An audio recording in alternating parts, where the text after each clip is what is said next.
Hai guys, welcome back di podcast Apa sih Kata Remaja? Bareng aku Michelle. Dan aku Saina.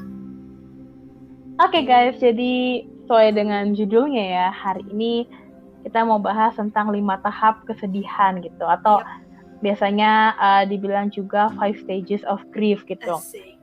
Nah ini tuh sebenarnya udah lumayan terkenal banget, udah lumayan banyak diomongin orang-orang belakangan ini gitu ya, 5 stages of grief ini. Tapi mungkin beberapa dari kalian masih ada yang belum tahu gitu ya, kayak apa sih 5 stages of grief gitu, mungkin masih kurang asing.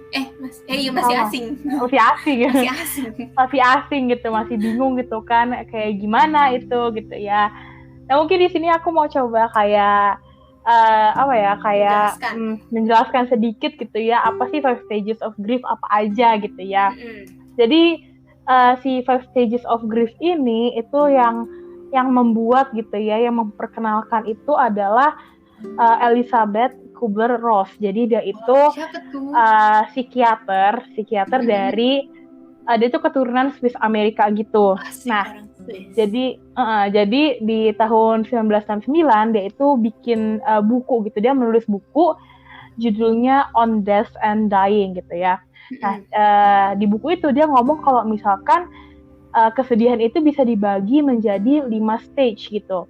Nah dan hasil yang dia temuin ini itu berdasarkan dari observasinya dia dia tuh bertahun-tahun kerja, jadi kayak dia tuh observasi orang-orang yang penyakitnya tuh yang udah penyakit kayak yang udah berterminal gitu ya, kayak kanker di terminal 1, stadium 1 gitu-gitu. Jadi kayak emang yang udah bener-bener ya parah banget gitu lah ya.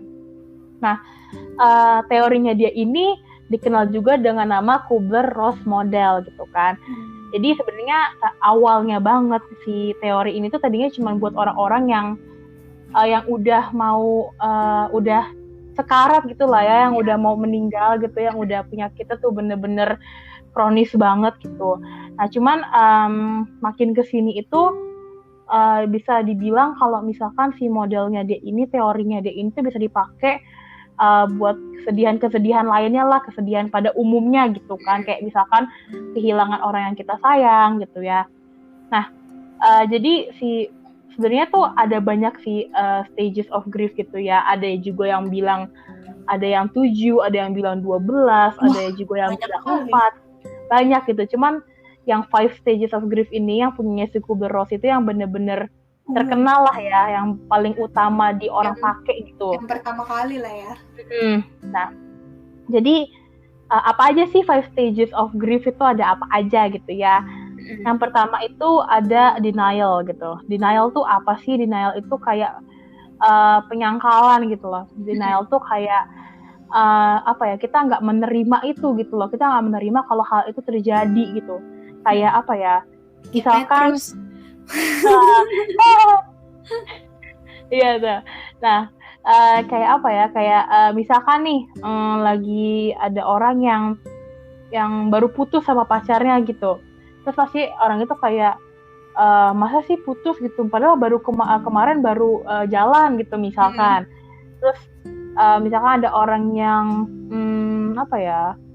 yang kehilangan pekerjaan gitu. Jadi mungkin aja dia ngomong kayak itu pasti tuh orang salah, pasti paling bos gue besok nelpon gue lagi gitu. Paling biasa masih ini gak sih gue. Kalau di sekolah tuh dapet nilai kayak misalnya dapet nilai jelek, kita kayak gak terima, kayak kok gue salahnya sama kayak dia tapi kenapa nilai gue lebih jelek. Ya kayak gitu bisa tuh. Terus kayak paling nanti jadi bonus tuh gitu kan biasanya gitu. Sering banget. Nah ya itu namanya denial gitu ya, penyangkalan gitu, gak terima gitu.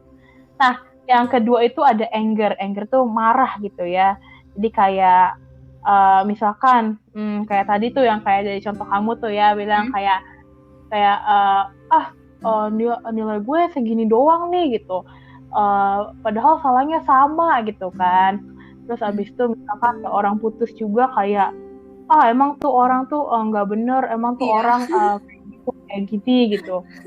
Habis itu kayak misalkan kehilangan pekerjaan juga kayak emang bos gue mah salah tuh ya, gitu. Pasti dia emosi ada lah ya. Pokoknya pastinya kayak marah gitu ya, marah, emosi gitu. Nah Terus yang ketiga itu ada bargaining. Bargaining itu dia kayak tawar-menawar gitu ya. Misalkan coba aja kalau kemarin gue nggak kayak gini, pasti nggak bakalan kayak gini. Coba aja kalau kemarin gue belajarnya lebih serius lagi, pasti nilai gue bisa lebih tinggi daripada dia.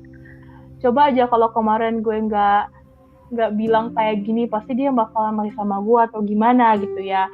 Itu bargaining gitu, tawar-menawar gitu. Nah terus selanjutnya yang keempat itu ada depression.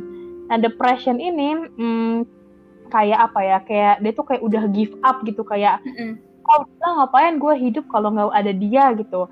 Terus atau kalau enggak ngapain gue belajar, orang nilai gue tetap segitu-segitu aja gitu kan. Terus kayak ya gue bisa apa sih kalau nggak ada dia gitu, dan lain sebagainya. Itu depression gitu ya, pokoknya kayak udah give up lah ya, udah males ngapa-ngapain gitu karena udah kehilangan itu gitu. Nah yang kelima itu adalah acceptance, ini yang terakhir. Nah acceptance itu ya penerimaan gitu, kayak apa ya, kita jadi bisa menerima sesuatu itu, kayak misalkan ada orang terdekat kita terus meninggal gitu, terus kita kayak menerima, ya udah dia udah tenang di alam sana gitu. Enggak, misalkan kayak ya kan aku putus sama dia karena emang hubungan itu udah gak layak buat dilanjutin gitu. Jadi itu ya kayak 5 stages of grief gitu. Dan yang perlu kalian ketahui di 5 stages of grief ini adalah kalian nggak ini tuh bukan hal yang pasti, bukan hal yang harus gitu. Misalkan kalian mengalami kesedihan gitu, jadi kalau misalkan kalian sedih, ya kalian nggak harus melalui tahap-tahap ini tadi, denial, anger, bargaining, depression, acceptance itu gitu. Karena ini tuh lebih kayak umumnya aja gitu. Umumnya orang tuh kalau sedih tuh dia bakal ngelewat ini terus kesini gitu. Dan tapi bukan berarti kalian juga akan mengalami semua tahap ini gitu kan ya? Iya, jadi kalau misalkan mungkin setelah mendengar penjelasan tadi kalian ngerasa kayaknya aku kalau sedih nggak depression deh gitu, nggak ngerasain depression itu deh. Atau kalau nggak, aku nggak ngerasain bargaining deh misalkan gitu. Dan itu nggak apa-apa gitu, karena itu sifatnya bukan wajib, bukan harus ada gitu, tapi lebih kayak ya emang si Kubrick ini ya bikin supaya dia ngomong kalau pokoknya umumnya tuh orang tuh kayak gini loh kalau lagi sedih gitu, tapi kalau misalkan nggak ada ya itu nggak apa-apa banget gitu. Nah sekarang aku mau nanya nih ke Saina nih, pas kamu lagi mengalami kesedihan gitu ya, kayak gimana sih, apa sih kayak apakah ngelewatin si tahap-tahap ini atau kayak enggak atau gimana nih?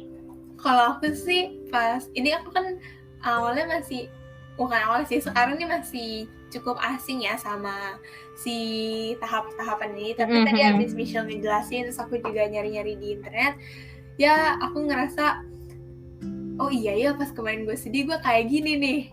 Yang pertama tuh tahap penyangkalan, iya banget sih, karena tiap aku sedih tuh aku ngerasa kayak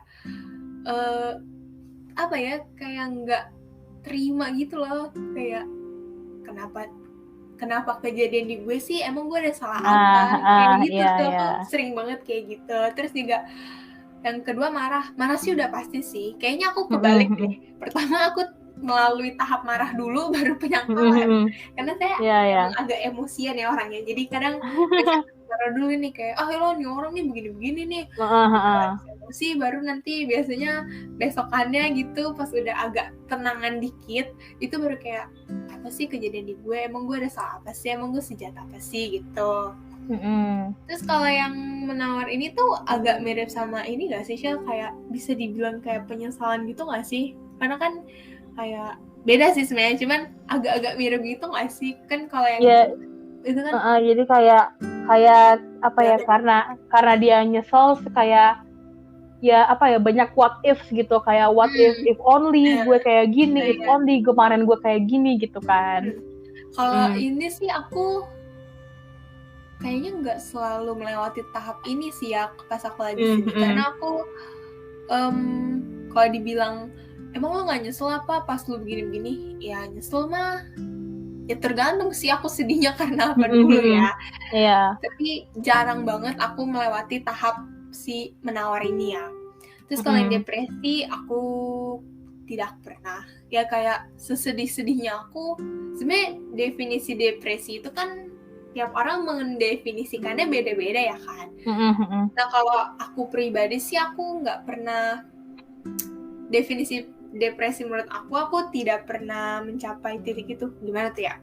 Iya, paham. Ya, kayak gitu. Jadi kayak misalnya aku sedih, ya udah sedih aja, sesedih-sedihnya aku tuh nggak nyampe depresi gitu. Terus kalau penerimaan, ya sudah pastilah kayak menerima gitu kan. Ya udahlah, memang sudah jalannya begitu, memang sudah diizinkan sama yang di atas untuk begini, ya udah terima aja gitu. Gitu sih kalau aku sih. Kalau kamu apa aja nih, seorang Michelle nih kalau lagi sedih, gimana sih tahap-tahapannya nih? Jadi ya pertama ini sih karena setiap orang itu merasakan sedih itu kan beda-beda gitu ya. Cara mereka berhadapan dengan kesedihan itu beda-beda gitu. Dan tahap-tahap ini juga kayak apa ya, di beberapa orang pun juga kayak tadi kayak kamu gitu loh, kayak marah dulu baru denial gitu. Dan itu emang apa ya, kayak emang normal gitu di tahap ini emang kayak gitu. Jadi kayak ya udah gitu, sebenarnya gitu nggak apa-apa. Nah kalau di aku apa ya, kayaknya aku juga nggak in order sih, nggak sama ordernya kayak gini gitu, kayak agak tergantung ininya nggak sih, kadang tergantung kita sedihnya karena apa. Tapi ya aku sama sih kayak kamu, yang utama pasti marah dulu gitu. kayak marah dulu gitu kan, terus baru denial gitu, kayak kenapa sih kok kayak gini gitu kan, kenapa sih kok kayak gini gitu. Terus sebenarnya kayak aku sama deh kayak kamu, habis itu aku baru bargaining gitu, kayak coba aja kalau misalkan aku kemarin nggak kayak gini, coba aja misalkan aku kayak begini, coba aku nggak kayak gitu dan lain sebagainya gitu. Nah kalau depression aku juga kayaknya nggak pernah ngerasain si depression ini gitu. Karena aku ngerasa sedih aja gitu bener, karena aku ngerasa kayak apapun yang aku rasain saat itu ya udah buat saat itu aja gitu, dan aku nggak mau menjadikan kesedihan aku ini kayak long term gitu. Aku nggak mau jadiin kesedihan aku tuh jadi ngefek ke hari-hari aku selanjutnya gitu, kayak nggak mau gitu, kayak udah sampai di sini aja gitu loh kesedihannya. Aku nggak mau dipanjang-panjangin. Terus pastinya abis itu sih acceptance gitu ya, kayak menerima gitu, kayak ya udahlah mau kayak gimana lagi gitu. Sudah jalannya gitu. Iya, ada biasanya sih nyari alasan gitu supaya bisa terjadi acceptance itu gitu, kayak apa ya, oh ya karena emang udah kayak begini, emang harusnya kayak gini gitu. Jadi kayak contohnya waktu aku putus sih gitu ya, waktu putus emang gitu. Biasanya tuh kalau orang habis putus tuh 5 tahapan ini agak sering ini ya.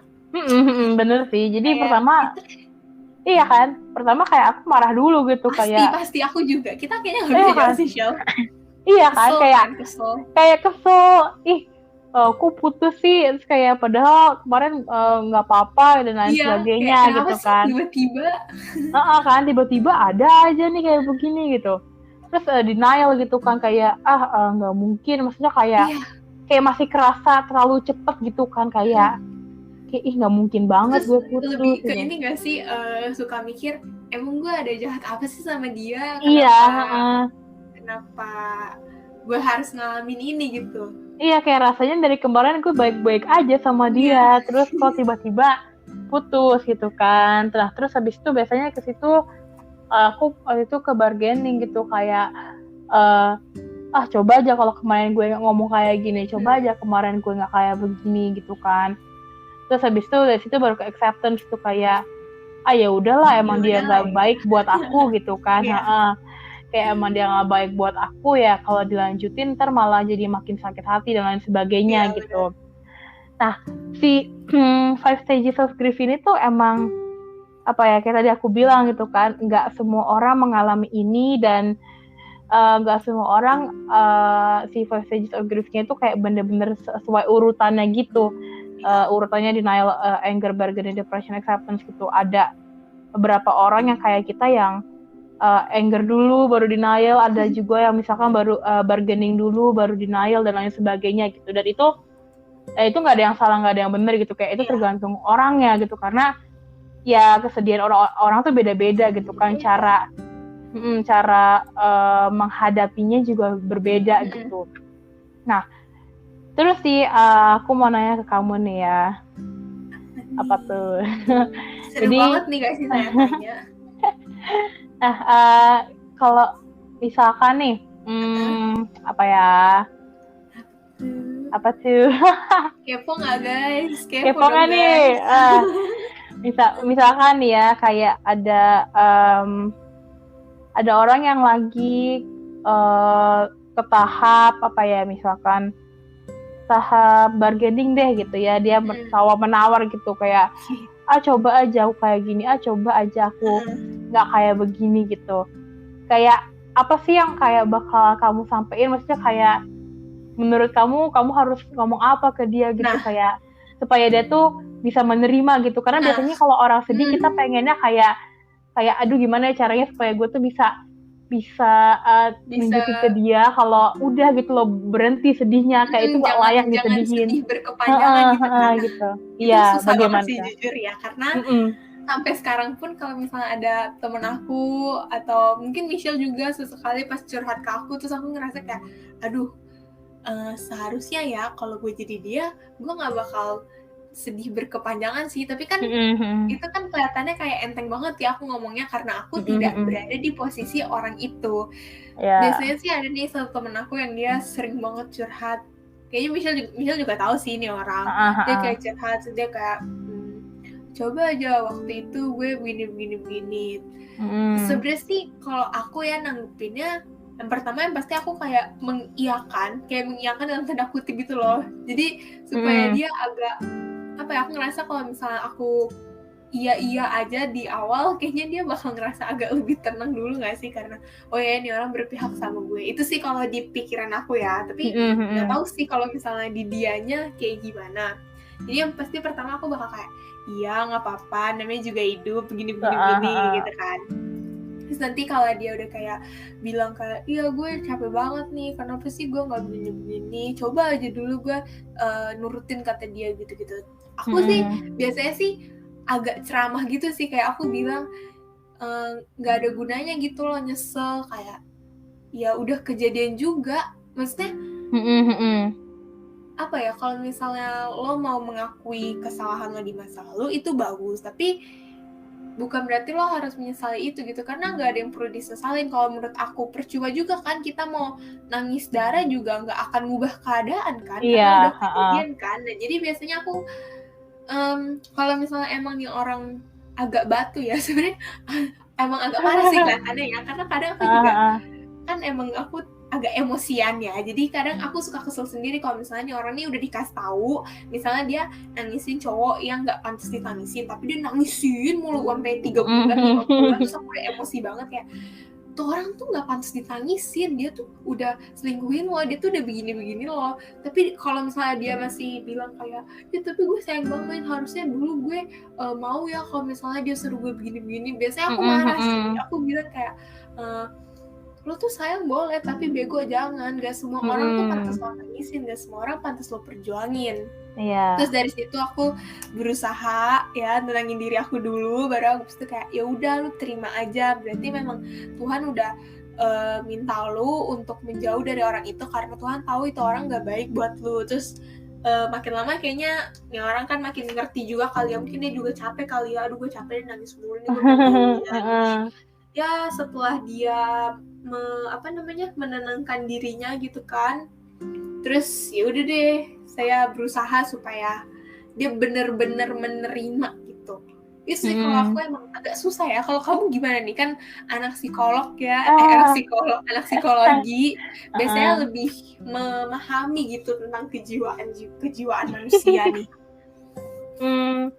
Emang menjadi pendengar yang baik tuh gampang, tapi menjadi teman cerita yang baik tuh susah gitu. Menjadi teman cerita yang kayak apa ya, ngasih pendapat, ngasih saran gitu ya, karena aku juga ngerasain susahnya gitu. Kadang kayak kita takut salah ngomong gitu kan. Kan? Karena kadang kita nggak tahu seberapa parah sih orang ini bersedih gitu kan. Karena kita nggak ada di posisi dia, jadi kita nggak tahu.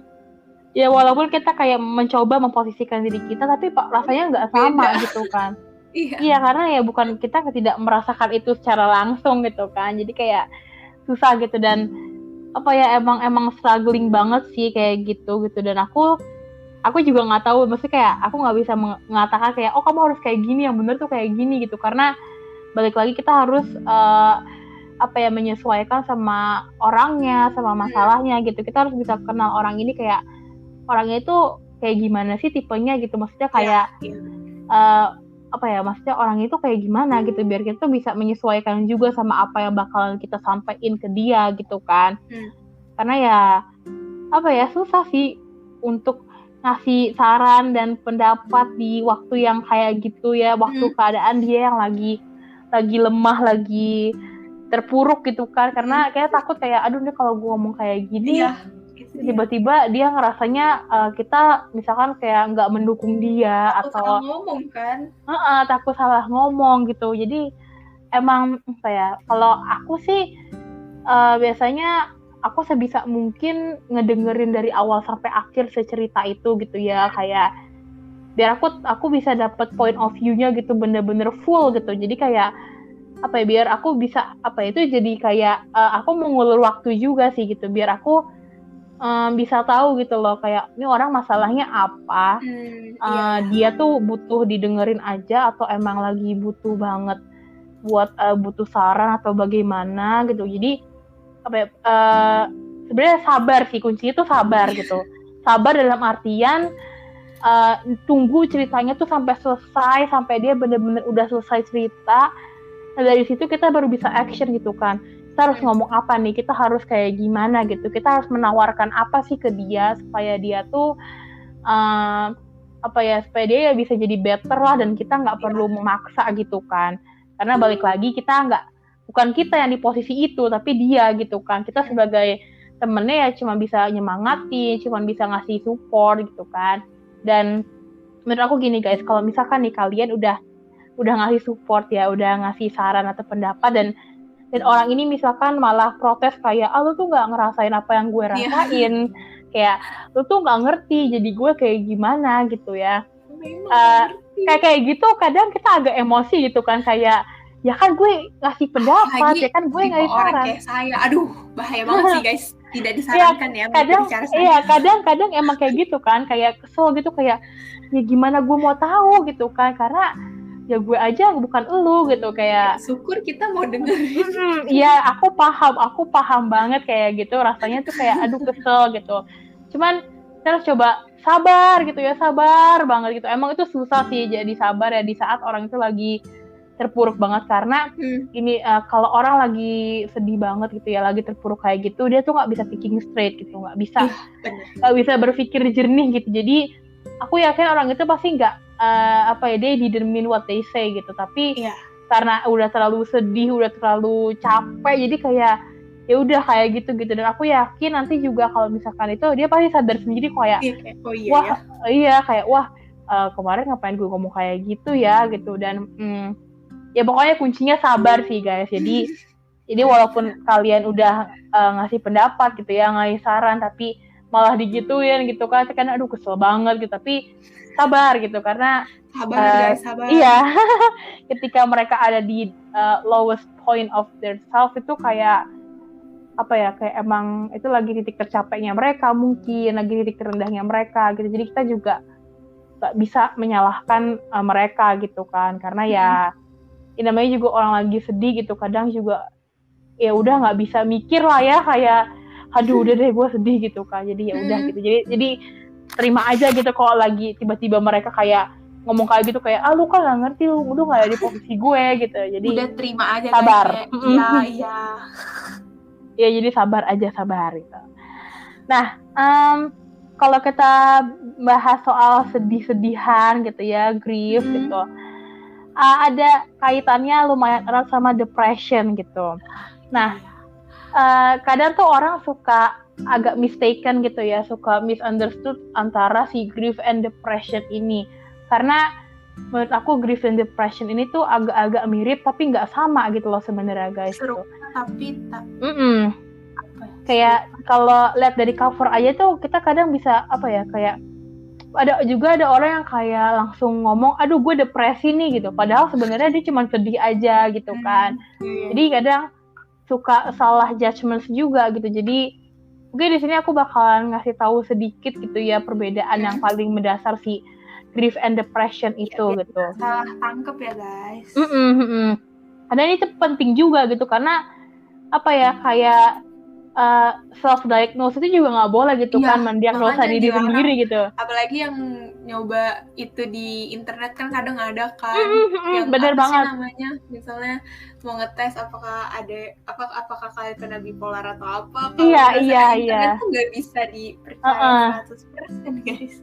Iya, terus habis itu kayak aku agak gemes aja sih, kayak orang ngomongin, iya kemarin gue habis tes ini katanya gue ini loh, dan kayak apa ya, dan apa kayak rasanya kayak menunjukkan kalau gue tuh ada penyakit ini gitu kan. Kayak agak gimana ya, malah maaf ya, mereka malah kayak membangga-banggakan gitu loh buat orang yang ngikutin kata internet. Iya kan, jadi kayak ya ini supaya apa ya, sebagai education aja juga gitu, jadi biar kalian nggak salah mengartikan apa yang lagi kalian rasain gitu. Karena kayak seorang psikolog pun juga mereka nggak bisa self diagnose gitu loh. Mungkin mikirnya kayak ya kan kalau psikolog kan emang dia belajar ya, emang ngerti gitu kan kayak gimana si perasaan ini dan lain sebagainya, dan mereka juga nggak bisa self diagnose gitu. Mereka harus, kalau mereka ngerasain mungkin kayak ngerasa kayak aduh kayaknya aku kayak gini deh, itu juga harus orang lain gitu, psikolog lain yang meriksa gitu, nggak bisa dirinya sendiri, walaupun dirinya sendiri itu psikolog gitu. Karena apa ya, judgement diri sendiri sama judgement orang lain tuh beda gitu loh. Jadi kadang judgement sendiri itu suka agak bias gitu loh bahasanya. Jadi kayak apa ya, bias tuh kayak apa ya, kayak kebenarannya itu bukan suatu ya bisa ya. Jadi saya gini, kalau di psikologi itu ada namanya bias ya. Bias tuh kayak suatu kebenaran itu belum tentu yang benar gitu loh.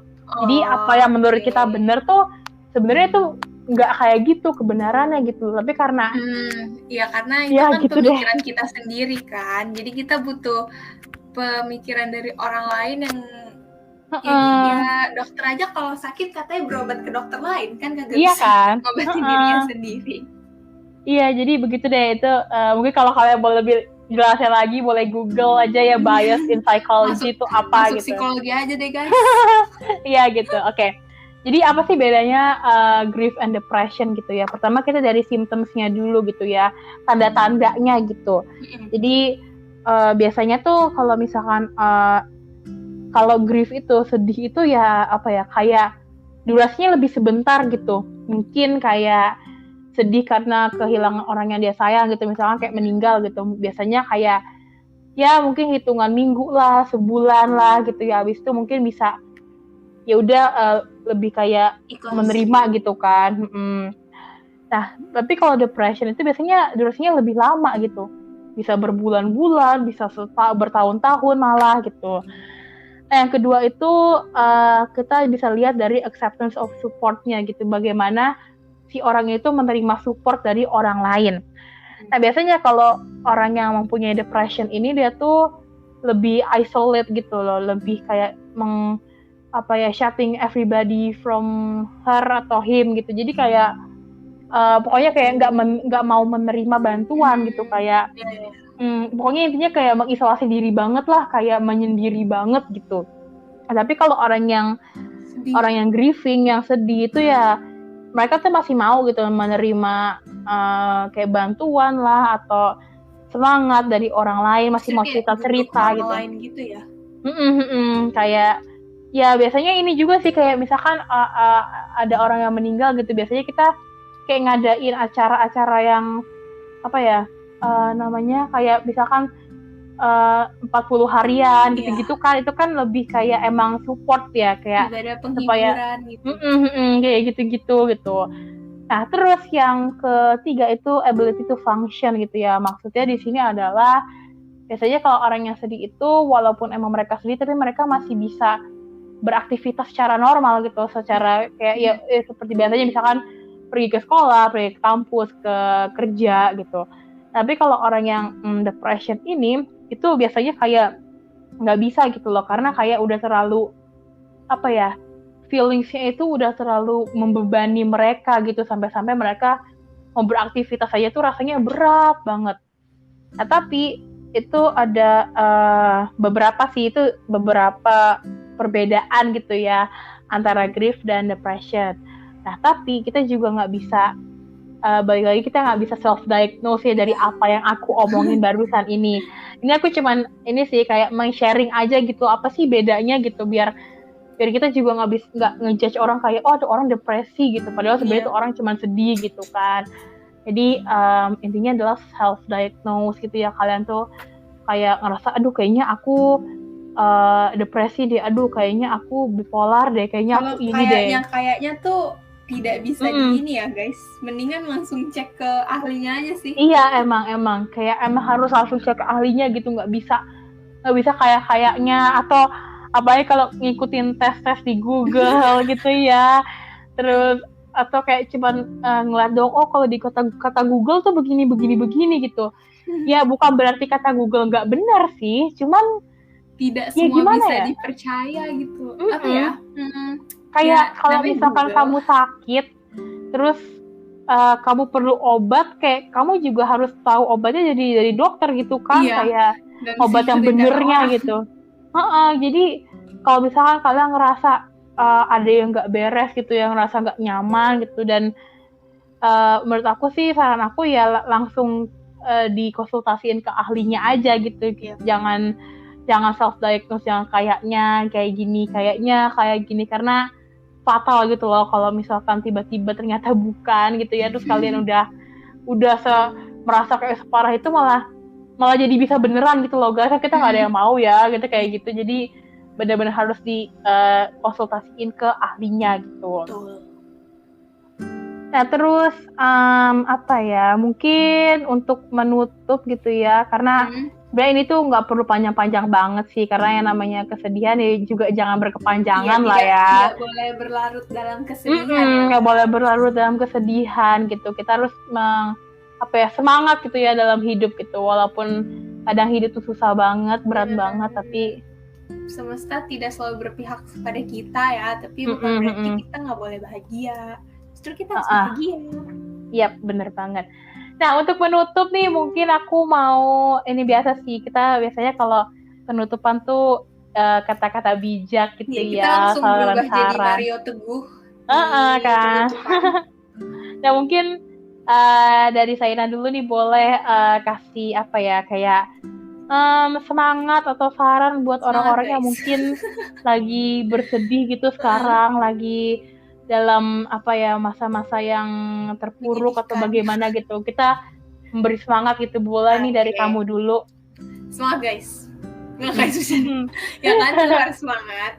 Ya namanya hidup itu kan gak selalu bahagia. Pasti kalian udah sering banget sih denger kata-kata aku ini ataupun kata-kata dari Michelle. Kita sering banget bilang hidup itu gak melulu tentang bahagia. Pasti ada sedihnya juga, ya namanya hidup. Tapi berarti kalian harus stay di kesedihan itu gitu. Kayak misalnya hari ini kalian lagi dikasih satu masalah, lagi yang di atas lagi mengizinkan suatu masalah terjadi di hidup kalian, terus kalian sedih. Ya udah nggak apa-apa, kalian terima, kalian jalanin itu hari-hari yang mungkin lagi kurang menyenangkan, tapi besoknya harus keluar gitu dari hari-hari sedih itu. Kalian harus bisa bangkit lagi, kalian harus bisa melawan kesedihan itu. Jangan sampai kesedihan itu mengambil alih hidup kalian. Wah, gimana tuh ya? Bener banget. Pokoknya jangan sampai deh diambil alih, karena yang punya kendali atas hidup kalian, yang bisa mengatur tingkat kebahagiaan kalian ya diri kalian sendiri gitu.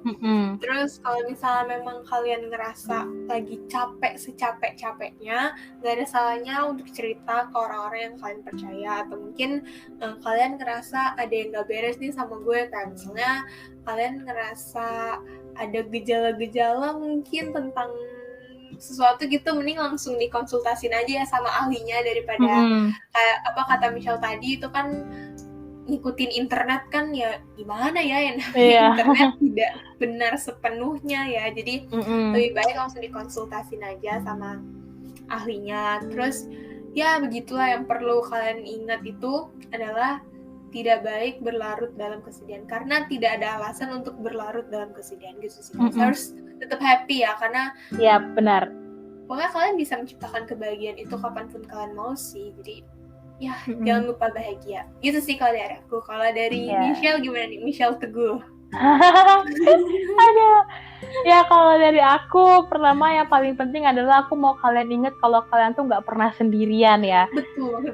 Mungkin kalian tuh ngerasa, aduh kayaknya gue sendirian banget sih di hidup ini ya, gue lonely banget gitu ya, nggak ada orang yang care sama gue dan lain sebagainya gitu ya. Percayalah, di luar sana tuh pasti ada orang yang care sama kamu. Banyak gitu yang loh. sayang sama kalian, tapi memang mereka kadang gengsi aja sih ngomongnya. Iya, dan pokoknya jangan pernah merasa sendirian gitu. Percayalah pasti ada orang yang care sama kamu, dan terkadang orang itu orang yang paling deket sama kamu dan mungkin kamu kurang menyadari itu gitu. Makanya kita harus bisa lebih terbuka lagi, harus bisa lebih, jangan terlalu menutup diri banget sih. Harus lebih buka mata gitu ya. Jadi kayak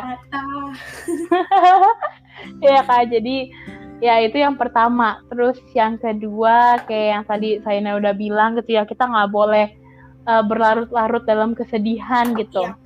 Karena percayalah yang namanya kesedihan itu ya itu juga cuma salah satu tahap aja gitu loh guys. Jadi kayak yang namanya kesedihan itu pasti bakalan berlalu gitu loh, walaupun mungkin lama gitu ya, bisa bertahun-tahun gitu ya, berbulan-bulan, tapi percayalah pasti itu bakalan berlalu gitu. Dan semua orang itu layak kok untuk bahagia gitu. Everyone deserves to be happy. Iya, jangan bilang gue nggak pantas nih untuk bahagia karena gue udah begini. Enggak guys, kalian aja diciptain itu untuk merasakan kebahagiaan gitu loh. Karena cerita hidup manusia itu pasti akan berakhir bahagia. Cuman memang dalam satu buku perjalanan hidup kalian itu memang mungkin tidak setiap halaman tentang kebahagiaan, pasti ada tentang kesedihannya juga, tapi pasti akhirnya bahagia sih. Percaya sih, yang penting percaya. Benar banget. Dan kayak remember it's a bad day, not a bad life gitu. Jadi kalian harus bisa find the beauty in life. Itu kata-kata yang paling aku seneng. Karena menurut aku menurut aku, ini sih kemarin aku sama Saina habis bahas-bahas gitu. Jadi ada satu quotes dari novel yang aku suka banget gitu ya. Katanya, there is no such thing as bad people, there is only people who sometimes do bad things gitu ya. Dan aku dari situ kemarin kita habis bahas itu dan aku jadi keingetan gitu ya. Jadi kayak percayalah, kayak dunia tuh nggak buruk kok guys gitu loh. Dan orang-orangnya pun juga sebenarnya nggak buruk gitu. Tapi kadang-kadang tuh orang membuat suatu pilihan ya, memutuskan suatu keputusan tuh nggak benar gitu loh. Jadi ya namanya juga manusia, bisa bikin kesalahan gitu kan. Jadi always find the beauty in life gitu. Kalian mencari hal indah dari hidup gitu. Apa sih yang membuat hidup itu jadi indah? Apa sih yang membuat hidup itu jadi worth living gitu. Jadi pasti ada gitu. Jadi harus always find the positive side gitu loh of everything lah ya guys. Jadi jadinya gitulah, percayalah kalau kesedihan itu pasti bakalan berlalu gitu. Iya, Tuhan nggak pernah nyiptain orang jahat kok guys. Dia ciptain semuanya orang baik pasti. Iya, bener banget sih. Jadi ya namanya manusia bisa bikin kesalahan, dan kita pun juga pasti pernah lah ya bikin kesalahan dan pasti bisa bikin kesalahan gitu. Cuman bagaimana kita mau berubah gitu, nggak stay di kesalahan itu ya, bagaimana kita hidup menjadi orang yang lebih baik lagi gitu untuk selanjutnya gitu. Oke deh, kayaknya cukup sih untuk pembahasan hari ini gitu ya. Dan again, kita nggak bosen-bosen ya buat bilang ke kalian kalau misalkan kalian punya suatu topik atau punya misalkan cerita pengalaman gitu ya, terus mau di-share ke kita biar kita bacain gitu ya, kita ceritain ke pendengar-pendengar kita, boleh banget langsung aja DM ke aku atau DM ke Saina atau di email juga. Nah, di mana tuh email kita, Sain? Jadi kalian bisa email kita di kataremaja@gmail.com. Itu email pribadinya ASKR guys. Dan kalau misalkan kalian punya kritik, punya saran, punya pendapat gitu ya, misalkan suaranya terlalu kecil atau misalkan topiknya kurang menarik atau apapun lah yang mau kalian sampaikan, kalian boleh sampaikan langsung di email kita itu. Yes. Nah, mungkin buat pendengar lama kita udah hafal lah ya, kayak tuh uploadnya kapan aja gitu ya, hari apa aja, jam berapa aja. Nah, cuma nih kayaknya kita mempunyai beberapa pendengar baru gitu ya. Nah, pendengar baru kita tuh kayak mungkin masih belum tahu kapan sih ASKR tuh upload gitu ya. Nah, mungkin Saina nih boleh dong dibantu kasih tahu ke pendengar-pendengar baru kita kapan sih ASKR upload. Boleh banget. Jadi ASKR itu upload seminggu 2 kali. Nah, di hari apa aja tuh? Di hari Jumat jam 6 sore dan di hari Minggu jam 8 pagi. Jadi buat hari Jumat kalian yang melelahkan gitu ya, mungkin habis kerja, habis sekolah, habis kuliah, kalian menikmati sore menjelang malamnya bisa sambil dengerin podcast kita karena itu menambah wawasan banget sih guys. Terus kalau hari Minggu pagi kan biasanya orang-orang olahraga gitu ya, mungkin pagi-pagi masih ngantuk-ngantuk gitu olahraga, kalian bisa sambil dengerin podcast kita. Mungkin aja kalian bosen sama lagu-lagu kalian gitu, dengerin aja podcast kita. Udah udah olahraga bikin sehat, terus nambah wawasan juga sambil dengerin podcast kita. Udah deh, lengkap deh pokoknya. Bener banget. Dan terima kasih ya buat kalian yang udah mendengarkan ASKR dari awal sampai akhir, mendengarkan episode ini dari awal sampai akhir. Semoga apa yang kita sampaikan di episode hari ini bisa bermanfaat, terus juga bisa menghibur kalian gitu. Dan makasih juga buat Saina yang udah nemenin aku hari ini nge-host bareng ya. Kita bahas-bahas tentang kesedihan-kesedihan, walaupun kita harus tetap selalu happy lah ya. Kita nggak boleh sedih. Jangan lupa bahagia. Oke deh, segitu aja buat hari ini. Kita bertemu lagi di episode selanjutnya. Bye-bye.